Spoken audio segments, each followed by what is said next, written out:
empêcher une femme de travailler, ou au moins de travailler suffisamment pour avoir les moyens, mais aussi à l'empêcher d'avoir des alliés.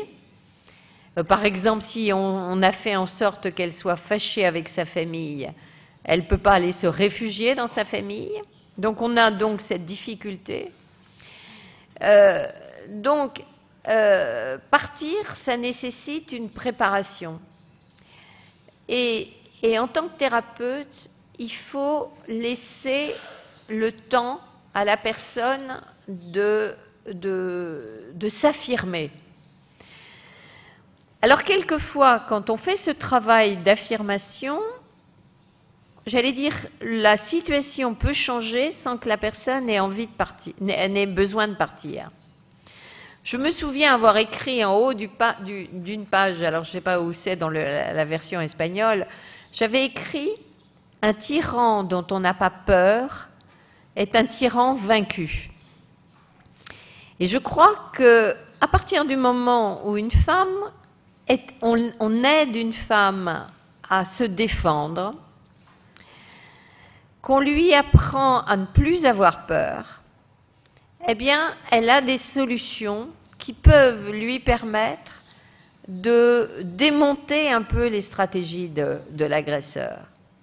Et on voit parfois des situations qui se renversent. Des femmes qui disent, bah écoute, maintenant, hein, c'est fini, je me laisserai plus faire. Et jusqu'à présent, ça a fonctionné comme ça, et là, c'est fini. Donc, il faut savoir, quelquefois, nous, on est pris par notre propre peur, parce qu'on voit des situations tellement douloureuses, tellement graves, et on a peur pour ces femmes. Et il faut faire attention de ne pas projeter notre propre situation, de notre propre impression, et il faut simplement être là et les aider.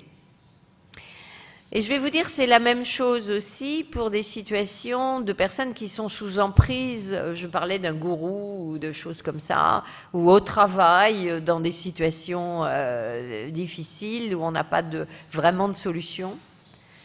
Je crois qu'il faut travailler à renforcer. Si vous voulez, le procédé de violence consiste à casser l'estime de soi d'une personne. Et nous, en tant que thérapeute, on doit regonfler l'estime de soi de la personne pour qu'elle sache se défendre suffisamment ou qu'elle ait le courage de partir éventuellement. Et quelquefois, il faut attendre, par exemple, qu'elle ait trouvé un travail ou qu'elle ait un peu compris comment ça fonctionne. Parce que très souvent, et c'est en ça, je pense, que ce dont je vais parler tout à l'heure, à savoir les profils des manipulateurs, vous savez, moi, ayant beaucoup travaillé sur ces sujets depuis longtemps, généralement, je dis, ben là, il va se passer ça, c'est-à-dire j'anticipe sur l'étape suivante, et donc je peux dire aux personnes, allez, là, il va se passer ça, vous pouvez réagir comme ça, il va se passer ça. Parce que, je vous l'ai dit, c'était finalement assez stéréotypé. Donc, on décide de se séparer quand on est prêt. Je prends un exemple. Vous êtes avocat en droit des familles. Très souvent, quand une personne commence à envisager de partir, elle imagine que ça va être très, très, très compliqué. Elle pense qu'elle ne va jamais y arriver parce qu'elle n'a pas d'argent, parce que ceci, parce que cela. Et puis, elle va aller voir un avocat. Et aller voir un avocat, ça ne veut pas dire qu'on va se séparer. Mais ça veut dire qu'on va aller voir quels sont les droits, qu'est-ce qui peut se passer en positif, en négatif, comment ça peut se préparer. Et c'est déjà une étape. Après, elles vont peut-être avoir vu l'avocat, dire non, j'y vais pas maintenant. Et puis elles vont en parler, elles vont mûrir un peu et elles vont peut-être retourner voir l'avocat 6 mois, 1 an après, et puis ça va avoir bougé. Donc je crois qu'il faut absolument respecter ce timing. Pour le contexte familial, qu'est-ce qui fait qu'on ne réagit pas ? Ça, c'est un vrai problème, mais ce n'est pas que dans le contexte familial. C'est un peu partout. C'est très clair qu'on ne réagit pas. Et alors, il y a plus... Bon, là, il faudrait prendre des cas particuliers, mais on ne réagit pas. Il y a plusieurs cas. On ne réagit pas parce qu'on est soi-même sous emprise et qu'on ne voit rien. C'est-à-dire que... et ça, c'est le cas quand il y a, on va dire, un individu manipulateur assez tyrannique qui a une emprise sur toute la famille, personne ne voit rien. Ça devient normal. Et on perd, et c'est le cas de toutes ces violences, on perd la limite de ce qui est acceptable et de ce qui n'est pas acceptable. Alors ça, c'est un des premiers... Donc on ne voit rien. Et l'autre cas, c'est aussi, on ne dit rien parce qu'on a peur.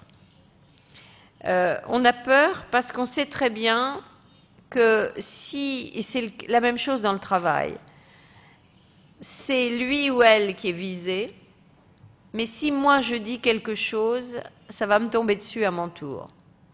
Donc on se protège.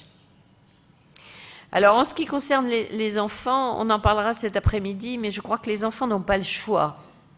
Les enfants n'ont pas le choix. Ils doivent là, ils sauvent pas simplement leur vie, ils sauvent leur identité psychique.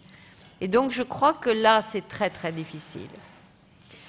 Donc, peut-être on s'arrête là? Non, non, faltan 15 minutes. 15 minutes. Alors, autre question. Teresa, quería preguntar.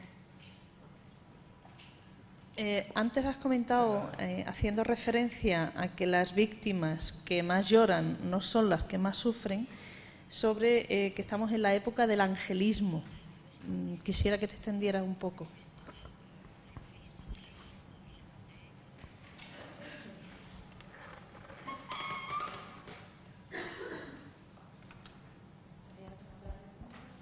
No.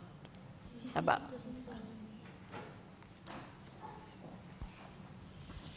Hola, bueno, enhorabuena por su intervención. Yo quería, bueno, me ha llamado la atención una frase que ha dicho muchas, pero concretamente hace poco: un tirano al que no se teme es un tirano vencido. Bien, pero un tirano al que no se teme es un tirano vencido, pero también puede ser un tirano asesino, ¿no? O sea, las víctimas, las mujeres víctimas de violencia de género, precisamente en la separación, precisamente cuando se afirman y afirman la libertad, es cuando corren más riesgo de ser asesinadas. Eso es una estadística. Quería que me lo... En fin. Ouais.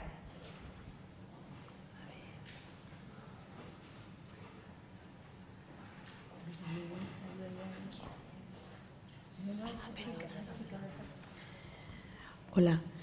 Mira, yo quería hacer una pregunta respecto del tema de la recuperación de las víctimas, concretamente las mujeres víctimas, que son las que a mí personalmente más me rodean, porque conozco a muchas que han sufrido, bueno, pues violencia, malos tratos, y les cuesta.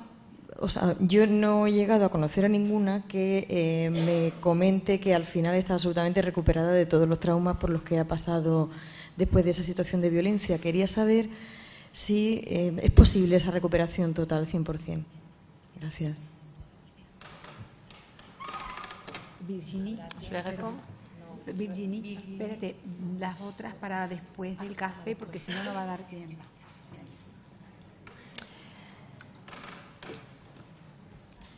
Oui, je vais répondre dans le désordre. Effectivement, vous avez raison. La violence passe à la vitesse supérieure, s'aggrave de ces tyrans au moment de la séparation. C'est pour ça qu'une séparation doit être préparée. On sait que effectivement, il y a un risque de passage à l'acte incontestable au moment du départ.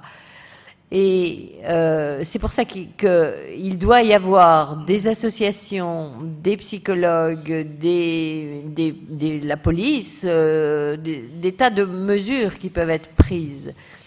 Malheureusement, il n'y a pas de solution idéale, et encore moins quand il y a des enfants. Parce que on pourrait penser que quand il n'y a pas d'enfants, on peut partir loin et ça peut s'améliorer. Mais moi, ce que je constate, c'est que quand il y a des enfants, je ne sais pas ici en Espagne, mais en France, en tous les cas, on considère qu'un homme peut être violent. La justice est en train de changer un peu, mais lentement. On considère qu'un homme peut être violent avec sa femme, mais que c'est quand même un bon père et qu'on ne doit pas le priver de ses enfants. Et je constate très souvent que la violence se poursuit au moment des échanges des enfants. Alors, on peut mettre des femmes momentanément dans des foyers qui sont cachés parce qu'on sait qu'elles sont en danger. Mais comme il reste ce lien qui est l'enfant, et il y a toujours un risque que la violence passe par au moment où l'enfant doit aller voir le père. C'est un vrai problème. Je pense qu'il y a maintenant des mesures de protection. Alors notre loi a été un peu modifiée en France là-dessus, puisque maintenant il y a des bracelets électroniques, il y a des choses qui je sais qu'en Espagne, j'avais beaucoup suivi la loi intégrale sur la violence de genre. Je pense que tout ce qu'on peut mettre comme mesure de protection, ça sera toujours imparfait. Et qu'il faut beaucoup plus axer sur l'éducation. Mais ça, j'en reparlerai. Sur l'éducation et la prévention. Parce que là, on est il n'y a pas de solution à tout, malheureusement. L'autre, comment se rétablir? Alors, vous savez, je suis victimologue, ça veut dire que j'ai une spécialité sur le travail avec les victimes. Je considère que quand on est victime, on ne doit pas rester victime. C'est-à-dire que ça ne doit pas devenir, et ça répond un peu à la question d'après, enfin qui est d'avant mais que je vais traiter après, sur les victimes qui pleurent et l'angélisme. Un état de victime doit être un état transitoire.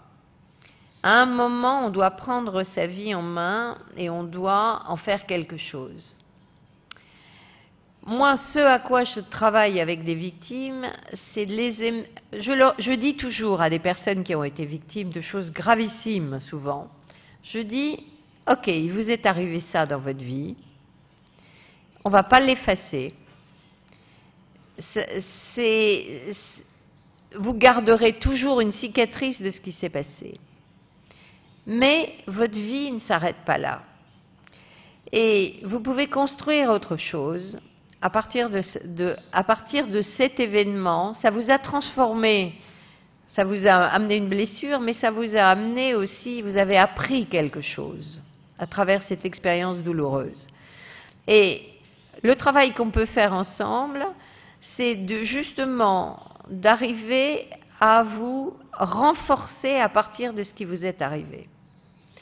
Et je vois des personnes qui réellement sont devenues des belles personnes à partir de ce qui leur est arrivé.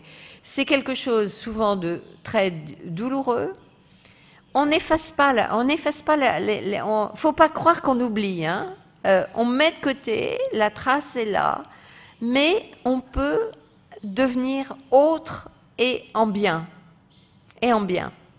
Alors, le problème, ce sont les victimes qui se maintiennent dans une position de victime et qui veulent rester dans une position de victime. Parce qu'à notre époque, il y a un avantage à être une victime. Et l'avantage, il n'est pas simplement de passer à la télévision. Il est d'être dans la plainte, d'être oh la pauvre ou le pauvre avec tout le malheur qui lui est arrivé. Et donc, on s'apitoie sur la personne. Il y a des personnes qui deviennent des victimes perpétuelles, qui sont insupportables pour les autres parce qu'on ne peut rien dire. On ne peut pas attaquer la personne puisque la pauvre, elle est victime. Et à partir de là, peut-être qu'on en fait un peu des... Il y a des lobbies de victimes, si vous voulez. Et ça, je pense que c'est dangereux. Je crois qu'il faut bien faire cette distinction. On est victime de quelque chose, on a droit à réparation. Et c'est bien, et c'est normal que ce soit nommé. Et c'est normal que ce soit nommé parce que c'est ce qui va faire qu'on va mettre des limites au niveau de la société. Hein, ça doit être sanctionné, c'est pas acceptable, ça doit être sanctionné. C'est très clairement ce qu'avaient dit les ministres en France. Je pense à Elisabeth Guigou quand on avait passé la loi sur le harcèlement moral au travail. Je pense là à nos ministres des droits des femmes récemment. C'est très clairement donner des limites et dire notre société ne peut pas accepter ça. Donc c'est important que ce soit sanctionné, mais il n'y a pas de raison qu'une personne reste une victime perpétuelle. Et je pense qu'il faut vraiment arriver à faire cette distinction. En tous les cas, en tant que thérapeute, moi, ça me paraît essentiel. Les personnes qui restent dans la plainte toute leur vie, c'est qu'il y a un échec thérapeutique là. Alors, il faut pas rêver. Quand on a vécu des traumatismes graves, on peut souffrir de stress post-traumatique. Je le sais et je pense que tous les thérapeutes ici seront d'accord avec moi, le stress post-traumatique, c'est très difficile à soigner. Mais c'est à ça que nous servons et c'est à ça qu'il faut s'efforcer de faire, en tous les cas. De ne pas maintenir une personne dans une position de victime. Voilà, j'espère que j'ai répondu aux questions.